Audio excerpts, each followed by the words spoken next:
Si intentas tenerlo todo bajo control para estar tranquilo, este video es para ti. Revisas mensajes, piensas conversaciones que aún no han pasado, anticipas problemas por si acaso, y aún así, no te relajas. El problema no es que no controles suficiente, es que el control está agotando tu sistema nervioso, y lo curioso es que lo haces para sentirte seguro, pero acabas peor, como cuando intentas relajarte y te dices, debería relajarme. Hoy vamos a ver por qué ocurre esto, como aparece en situaciones muy normales y que puedes hacer en mitad del día cuando ya estás metido en el control. Vamos a empezar por algo que te pasa más de lo que crees. Hay una idea muy extendida que parece lógica pero que en la práctica nos complica la vida. Es esta en sí: controlo más, estaré más tranquilo. Suena razonable y por eso casi todos caemos en ella. Controlamos horarios, controlamos conversaciones, controlamos lo que decimos, lo que no decimos, lo que podría pasar, y aún así la tranquilidad no llega. De hecho, muchas veces ocurre lo contrario. Cuanto más control intentas tener, más tenso estás. Vamos a ver ejemplos muy normales. Te vas a dormir y revisas mentalmente el día de mañana. ¿Y si pasa esto? ¿Y si digo aquello? ¿Y si sale mal? No está pasando nada. Estás en la cama, pero el cuerpo ya está en alerta y te cuesta quedarte dormido. Otro ejemplo clásico. Envías un mensaje a no responden y empieza la película. Seguro que he dicho algo. Esto no debería haberlo enviado. No me contesta. No sé por qué lo he enviado. Siempre me pasa. Aquí no hay control real, no hay anticipación. Y el cuerpo no sabe distinguirlo. Aquí entra algo importante respaldado por la ciencia. El neurocientífico Robert Sapolsky explica que el estrés humano moderno no viene de peligros reales, sino de la anticipación constante. El cuerpo reacciona como si algo estuviera ocurriendo ahora, aunque solo esté ocurriendo en tu cabeza. Para el sistema nervioso no hay mucha diferencia entre un problema real y uno imaginado repetido 100 veces. Por eso, el control agota, porque no controla la realidad, controla escenarios, y casi siempre escenarios que no están pasando y nunca pasarán. ¿Cuántas veces y noches sin dormir por pensar en una situación que ni llega a darse? Aquí aparece algo curioso. La mente cree que controla para protegerte, pero no sabe cuándo parar, y eso genera un bucle. Más control implica más tensión implica más necesidad de control, y así, sin darte cuenta, te pasas el día gestionando cosas que no están ocurriendo, y encima, si no lo consigues, te culpas. Debería haberlo previsto. Ahí vuelve el yo debería, pero ahora en versión control. La buena noticia es que esto no se resuelve controlando mejor. Se resuelve viendo el mecanismo. En la siguiente parte vamos a observar cómo este patrón aparece en situaciones absurdamente cotidianas en el trabajo, en casa, incluso cuando intentas relajarte. Cuando lo ves claro, empieza a perder fuerza. Vamos a llevar esto todavía más al día a día, porque el control no aparece solo en grandes decisiones, aparece en lo pequeño, en cosas tan normales que ni las cuestionamos. Por ejemplo, estás de vacaciones, supuestamente descansando, y aún así revisas el móvil en correos, a mensajes, noticias en no, porque pase algo, sino por si acaso. Eso ya es control. Otro ejemplo muy común. Quedas con alguien y antes de llegar repasas mentalmente la conversación en que vas a decir, que no vas a decir cómo vas a quedar para quedar bien o pasarlo bien. Cuando llegas, no estás del todo ahí, estás pendiente de hacerlo bien. Eso no es presencia, en eso es vigilancia interna, y cansa mucho. No solo cansa, sino que te impide disfrutar del momento y lugar. Tu mente está ya agotada de tanto planear la quedada antes, en vez de dejarte llevar y disfrutarla. Y lo peor es cuando no pasa lo que habías planeado, por ejemplo, un restaurante, te has imaginado una mesa concreta, comida, entrantes para compartir, etc. Si la mesa que has imaginado está ocupada, tu actitud ya cambia. Y si encima no tienen ese día el entrante que querías, ya el bajón es asegurado, y todo por control. Por intentar controlar una simple quedada o comida. En las relaciones es todavía más evidente, y es el mismo control el que las destruye. En otro video hablaremos de cómo el control mata el amor y una relación, no solo amorosa, amistad, laboral, familiar. Otro ejemplo que casi todos hacemos: intenta relajarte. Te sientas, respiras y aparece el pensamiento. Debería estar más tranquilo, dejar de pensar. Aprovecha ahora para relajarte. ¿No lo estás haciendo, Anne? Es maravilloso. Ni siquiera descansar nos permitimos sin controlarlo. Si lo observas, es bastante absurdo. La mente intenta controlar incluso el no control, y luego se frustra cuando no lo consigue. Este patrón se aprende muy pronto. Desde pequeños, muchos aprendimos que estar atentos era estar a salvo, que anticiparse era inteligente, que equivocarse no era buena idea. Eso se graba, y luego lo repetimos automáticamente, no porque sea útil hoy, sino porque fue útil alguna vez. Aquí es importante algo que la ciencia confirma una y otra vez. El sistema nervioso no distingue bien entre peligro real y peligro anticipado. Para el cuerpo, imaginar un problema 10 veces es casi lo mismo que vivirlo 10 veces. Por eso el control agota más que el problema real. Y aquí viene otro ejemplo cotidiano. Haces algo, sale más o menos bien, y horas después sigues dándole vueltas. Podría haber dicho esto. Eso no debería haberlo hecho. Mejor. Tenía que haber. El momento ya pasó, Anne. Pero el cuerpo sigue reaccionando, no porque el hecho continúe, sino porque el pensamiento lo mantiene vivo. Esto explica por qué muchas personas llegan a casa cansadas sin haber hecho nada grave en. No fue el día, fue la mente repasándolo todo. Y aquí viene una idea clave. El control no aparece porque seas débil, aparece porque la mente confunde control con seguridad, cree que si lo tiene todo previsto, nada malo pasará. Pero la vida no funciona así, y cuanto antes se ve eso, antes se afloja la tensión. No se trata de dejar de planificar, se trata de ver cuando el plan ya no es útil y se convierte en preocupación.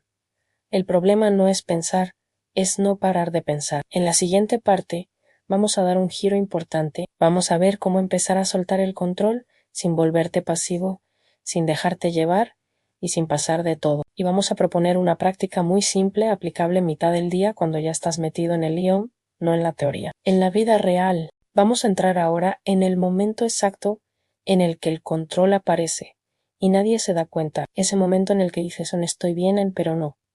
Por ejemplo, estás en casa, todo tranquilo, te sientas un momento y de repente piensas voy a aprovechar y adelantar algo, 5 minutos después estás organizando cosas que no eran urgentes, pensando en cosas que no estaban pasando y con el cuerpo más tenso que antes de sentarte. Eso no era aprovechar el tiempo, era control disfrazado de productividad en otro clásico. Vas a salir de casa, encierras la puerta, andas 2 pasos y vuelves a comprobar si la has cerrado. No porque no lo recuerdes, la recuerdas perfectamente.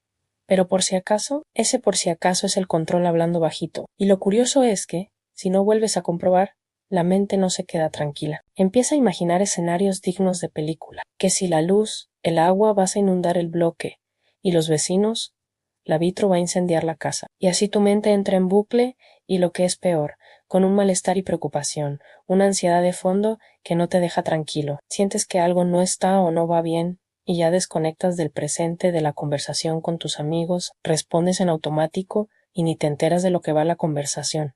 Estás intranquilo y terminas agotado. Ahora, otro ejemplo muy cotidiano. Estás hablando con alguien y dices algo. La otra persona pone una cara rara, nada grave, pero tu mente ya ha arrancado. Creo que no debería haber dicho eso. Ana ha sonado mal. Al seguro que lo ha entendido. Fatal se ha sentido ofendido o atacado. ¿Qué va a pensar? La conversación sigue, pero tú ya no estás ahí. Estás revisando mentalmente una frase de hace 30 segundos como si fuera un examen final. Eso es control social y es agotador. Aquí viene uno que nos pasa a casi todos.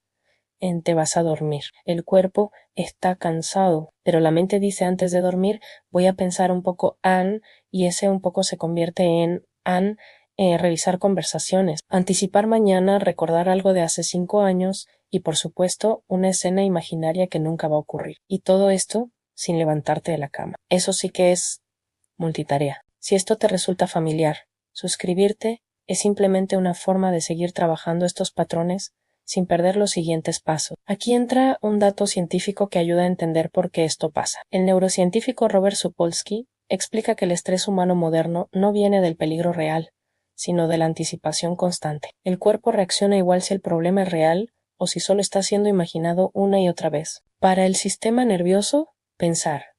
Y si pasa esto, es casi lo mismo que estar viviéndolo. Por eso acabas agotado sin que haya pasado nada. No fue el día, Anne, fue la película mental. Y aquí viene algo importante dicho de forma sencilla. El control no aparece porque quieras fastidiarte la vida, aparece porque la mente cree que así te protege. El problema es que no sabe cuándo parar. Es como un vigilante que nunca se va a dormir aunque no haya peligro. Y claro, vivir vigilando y supuestamente previniendo situaciones que nunca llegarán a darse todo el día. No es tarea fácil y se ven afectados tu salud, bienestar, tranquilidad, estado de ánimo, ilusión, fuerzas, etc. Ahora viene la parte clave. No se trata de eliminar el control. Eso sería otro intento de control. Se trata de notar cuando aparece, por ejemplo, cuando te sorprendas pensando, voy a revisar esto una vez más, on, mejor lo dejo todo claro, o no vaya a ser que... Ahí puedes hacer algo muy simple. Sonríe. Has pillado en acción tu control mental. No de forma espiritual, de forma humana, como diciendo, ya estás aquí otra vez. Ese pequeño gesto ya cambia la relación. No te relaja de golpe, pero afloja. Y eso es suficiente para que el control no se adueñe de todo el momento. No entras en el bucle infinito. Hazlo cada vez que te des cuenta y seas consciente. Así el control va perdiendo fuerza, poco a poco, y tu mecanismo, tu estructura mental y forma de actuar se va corrigiendo. En la última parte del vídeo, vamos a cerrar esto con una práctica muy sencilla para el día a día, a nada especial. Algo que puedes usar cuando ya estás metido en el control, cuando ya te has dado cuenta de que te estás complicando, cuando ya sientes esa sensación agotadora, cuando ya tienes el estómago encogido o presión en el pecho y tu respiración ha cambiado. Ese cierre es importante, porque aquí no se trata de entenderlo todo, sino de vivirlo un poco distinto. Llegamos al final y conviene aclarar algo importante. Soltar el control no significa dejar la vida al azar, no significa volverte pasivo ni irresponsable, ni pasar de todo, significa dejar de vivir como si todo dependiera de que no se te escape nada. Porque seamos honestos, por mucho que controles, la vida siempre se escapa, y no depende de ti, o solo de ti, depende de otros factores en un 90%. Si miras con atención, los momentos en los que mejor respondes no son cuando lo tienes todo previsto, son cuando estás presente, cuando eres tú mismo, cuando no estás revisando mentalmente 3 escenarios a la vez. Ahí aparece algo distinto. Más claridad a más sencillez, más sentido del humor. Y sí, el humor es una señal importante. Cuando puedes reírte de lo exagerado que se pone tu control, ya no te domina igual. Ahora vamos a cerrar con una práctica muy simple. No es profunda, no es solemne, y precisamente por eso funciona. Durante el día, cuando notes que estás intentando controlar algo que no puedes, haz solo esto, detente un segundo y pregúntate internamente, ¿esto está pasando ahora mismo? Nada más si la respuesta es no, date permiso para soltar la tensión poco a poco. Por ejemplo, así estás en la cama, imaginando una conversación de mañana, o recordando una de ayer, o de hace una semana, eso no está pasando ahora. Si estás revisando un mensaje que ya enviaste, eso no está pasando ahora. Si estás pensando en cómo deberías haber actuado antes, eso tampoco está pasando ahora. El cuerpo suele agradecer cuando alguien le avisa de eso. No se relaja de golpe, pero baja una marcha. Y con eso ya es suficiente. No hace falta hacerlo perfecto. De hecho, si intentas hacerlo perfecto, ya estás controlando otra vez. Aquí no se trata de eliminar patrones, sino de reconocerlos cuando aparecen. Ese reconocimiento es lo que va aflojando la necesidad de controlar todo. Y ocurre algo curioso. Cuanto menos controlas, más eficaz te vuelves. No porque hagas más, sino porque haces lo que toca cuando toca. Eso no se puede forzar. Aparece cuando el ruido baja. Este canal va justamente de eso, de observar lo que hacemos todos los días sin darnos cuenta, de ponerle algo de luz, de vivir el presente, de estar mejor, más tranquilos, de liberarnos del control mental, de ganar libertad. El próximo video va muy conectado con esto. Vamos a hablar de por qué la mente confunde pensar con resolver y cómo ese exceso de pensamiento nos roba energía sin que lo notemos. Es muy cotidiano, es muy reconocible y probablemente te veas reflejado más de una vez. Por ahora, no intentes cambiar nada. Obsérvalo hoy, en una pequeña preocupación, en un por si acaso, en una revisión innecesaria. Ahí es donde empieza a volverse real. Nada más, gracias por escucharlo y espero que te hayas sentido identificado y pruebes las pequeñas prácticas vistas en el video y te sean de utilidad.